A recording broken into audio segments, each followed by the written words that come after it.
PTV, Telebisyon ng Bayan.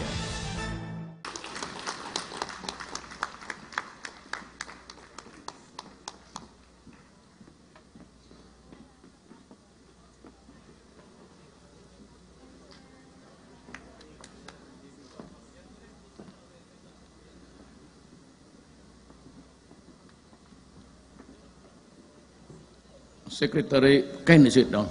Pag nandito na ang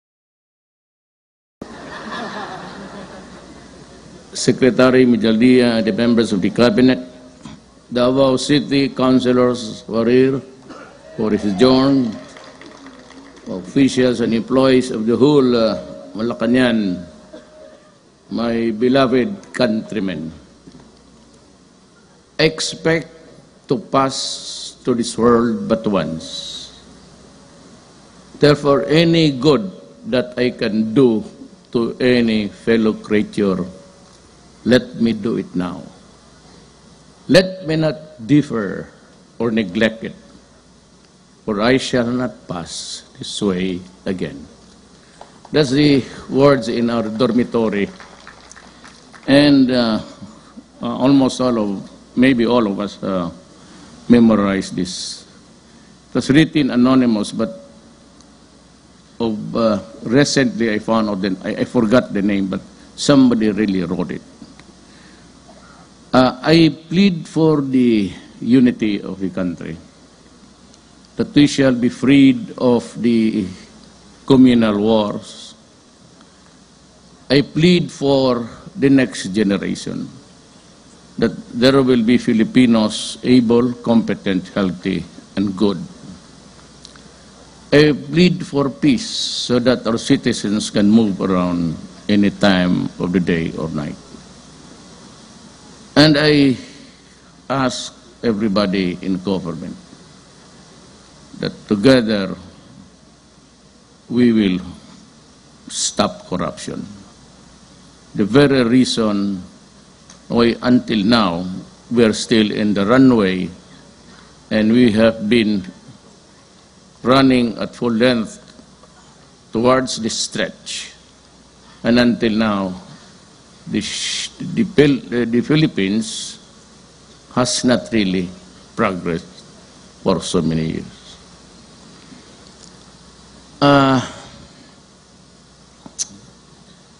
We are having talks in Oslo now. I think they will be leaving for Norway tomorrow. At nandito si Secretary Bello and of course Anging, who really very funny, but they are all from the left, but they are representing the country of the Philippines in Oslo, vis-a-vis across the table with the communists. And I have no doubt that these two lawyers, all Filipinos, will not really abandon the things that will crave for our country.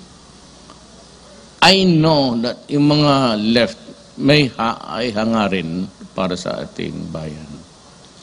Ako noon, I used to cross the ideological border because I was a student once and I saw the iniquity, the sense of uselessness of the Filipino.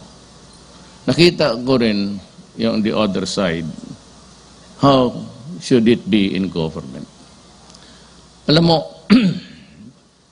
we have to continue. And even now, they're asking for the release of 130 political prisoners. Sabi ko, cannot. I cannot give you that. I'm sorry, but I have already conceded so much on the side of the government. But you're going back tomorrow, and if you can show me a document signed by the Republic of the Philippines representatives at yung mga komunista, then I will release the 120, 30 plus more, because by asking that how many are there still beyond 70 years old. And those suffering from incurable diseases at this time, my cancer or kidney or anything, and if they are ready to be released and will be accepted by their families, i-release ko na before Christmas time. There's really no point in detaining a person na matanda na po may sakit. I find it something not that it's a very awkward feeling. Uncomfortable ako. So yung lahat na matatanda may sakit, umalis na kayo. And we are also talking to the MILF. We're talking to the MN, and the MILF has shown its sincerity to talk to us about peace. Nur Miswari chooses to be different, but he has said that he will work with us in government to find peace. So maligaya ako, except for the extremist actually. It would really be a danger to our country in the days to come. And they showed an example of what they intend to do, and was there in Butig, occupying every government building and raising the flag of ISIS. Ako sabi ko, I really do not want to fight. More than I do not want to kill. It's not a good thing killing people. We cannot build a country over the bones of our fellow countrymen. And what is really very disheartening is you see Filipinos killing each other. I don't really shoot. It's not something that I would want my country, especially that I am the president of this republic. Sana lang naman kinig sila, and we will somehow prospect things that would improve their side.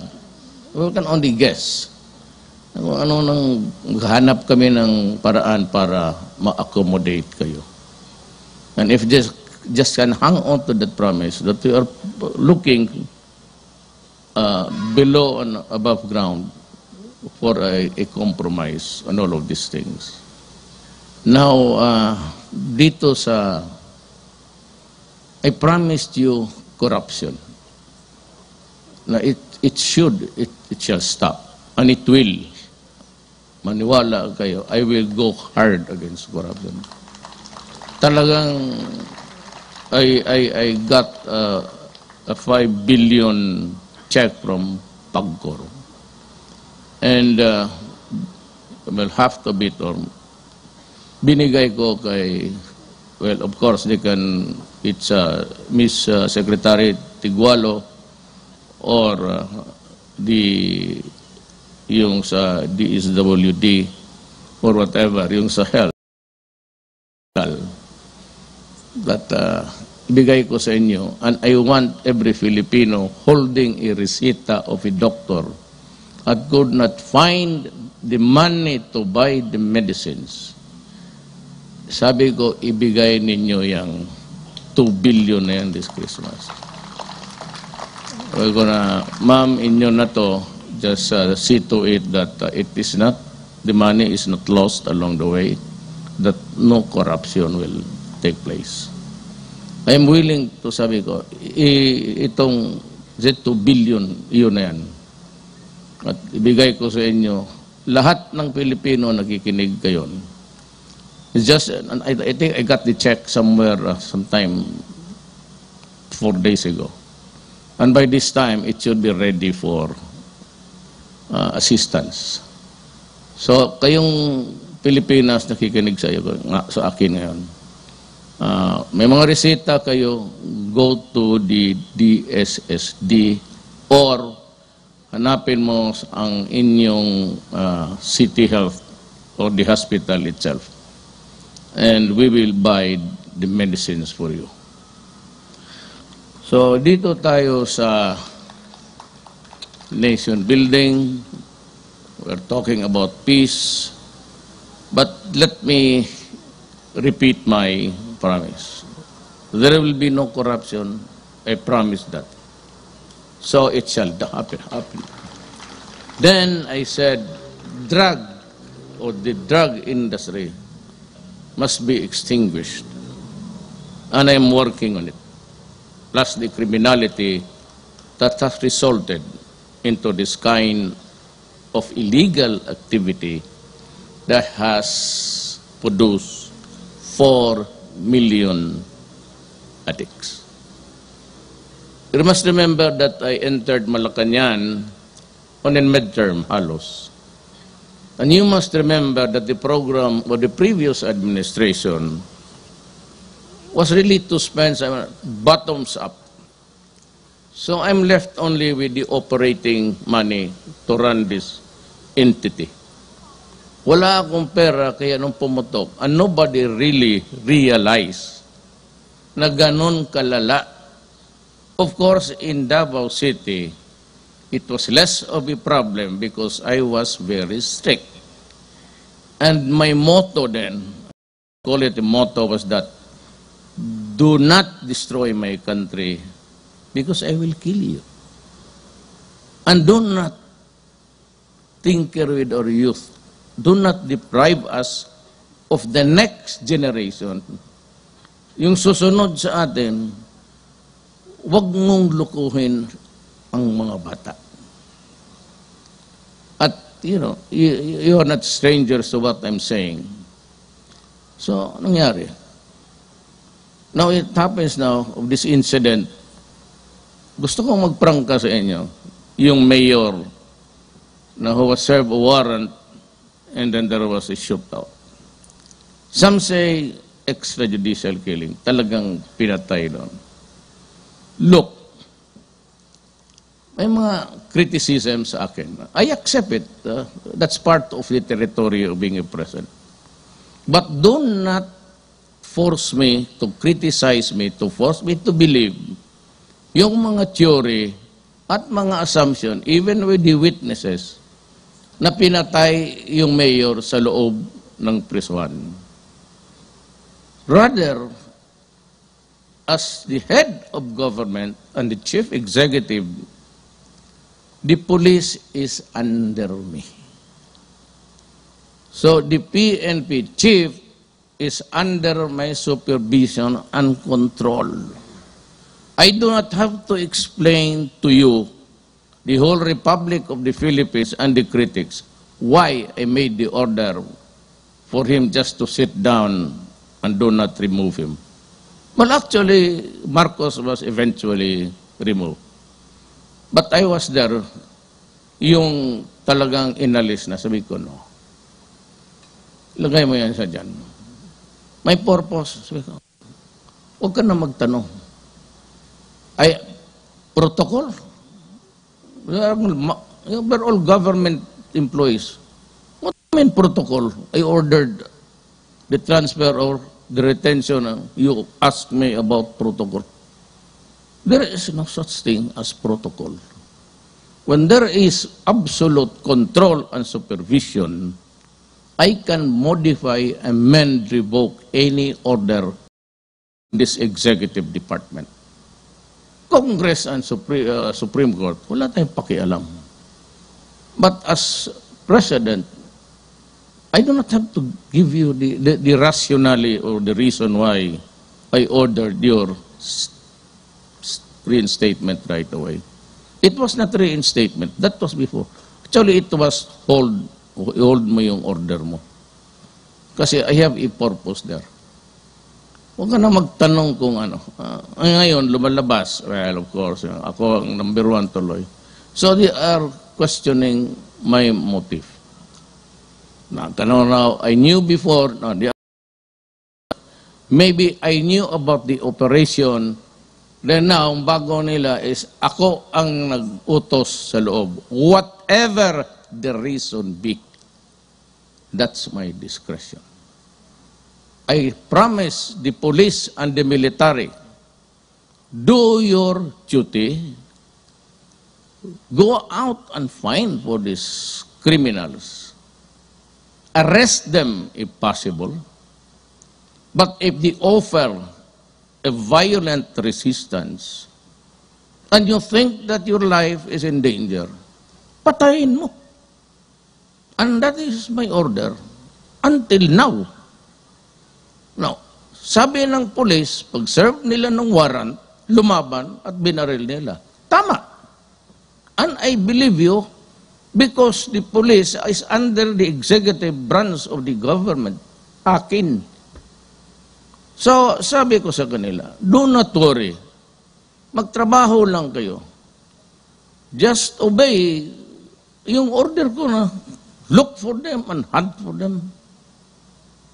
Sundin lang ninyo. At ako ang lahat mananagot. I will answer for it personally. Walang washing of the hands, walang akin yun. So if you want to do something about it, fine. You want to demonstrate, I give you the streets, 365 days a year, 30 days in a month, 7 days including Sundays, you can demonstrate. Just do not do violent things. Wala akong problema. Kung sabihin nila gusto ninyo akong patayin, tanggalin, you know, I believe in destiny. I don't have the money, I don't have the machinery. Bilisan ko na lang. But I really do not know why dumating ako dito. Really. Ngayon, dumating ako dito. Pag hanggang 2 buwan lang ako dito, 2 taon, 1 taon, that is part of my destiny. Kayong destiny is God. Yun ang binigay sa akin ng Diyos. Magpresidente ka, hanggang 1 taon ka lang, mawala ka. That's good. But, let me remind everybody, nag-uulan na, let's go. May cabinet meeting pa kami, pinutol namin. We have a lot of things to discuss. Told you, Paul, I will repeat. I will protect the citizens of this country who are law-abiding. I will end up the drugs. My orders are destroy the apparatus that has really damaged the Republic of the Philippines. Dumating at walang tao, mabutit na lang may the good souls who contributed money for that facility in Fort Magsaysay, good for 10,000. Papasalamat ako sa Diyos, wala talaga akong maibigay na gano'n. Sabi ko hanggang ano lang ako, operating ka. I cannot get the money from the DND and give it to the health and say, magtayo kayo. Because that would be robbing Peter to pay Paul. Pag isang purpose dito, tanggalin mo, bigay mo sa iba. That ain't the way. So, ganito, it will remain to the last day of my life. And for as long as there are drug pushers and drug, when they shall have been exterminated, then I would say to you, the federal type of government, the centerpiece of my candidacy, you will never find peace in this country, believe me. As president, I'm telling you, with ourselves, and with our brother, all Moro or Luma, whatever. Mag-aaway talaga tayo. And so we have to somehow adjust to this fact. And I'm telling you, let us greet each other. Wala akong, it's not a question of love for my country and love of my people. Doing all these things, were it not for. So, kayong mga ano, I don't really care if you tell kayo na mawala ako. If I go out next month, that is part of being the believer of God. I give you this destiny. You'll be president of your country. Fortunately, hanggang 6 na buwan ko lang. Then, so be it. to the Filipino people, yung mga, lalo na yung mga brother natin na mga Moro ngayon, Assalamualaikum, join us in the celebration kasi doon sa Mindanao, sinasabi ko talaga, mixed. When I say mixed, you mix. That is why kung magsunog doon, I will try to rebuild the houses. Dito Maranao, dito Bisaya, dito Tagalog, ang cluster nila is mixed. And in Davao, wala kami. I do not allow to preach about yung mga anong sa Katoliko, pati rin sa Islam. Do not debate in public. Just go to your church and pray however you want it. So with that, I will say to you all, so we're nearing the 2017, total, yung mga nasa opposition, maghintay lang kayo. Hindi naman, total, naghintay mo rin sila. So hintayan tayo and you have had your days. Kung sabihin mo na you continue with just, forget it. Ako talaga, straightforward ako, diretso. Wala nang Pilipino maging gago. At hiyain tayo. You want to worry me about the 3,000? You want me to worry about the son of a bitch? Tapos with 4 million Filipinos addicted? Merry Christmas and Happy New Year.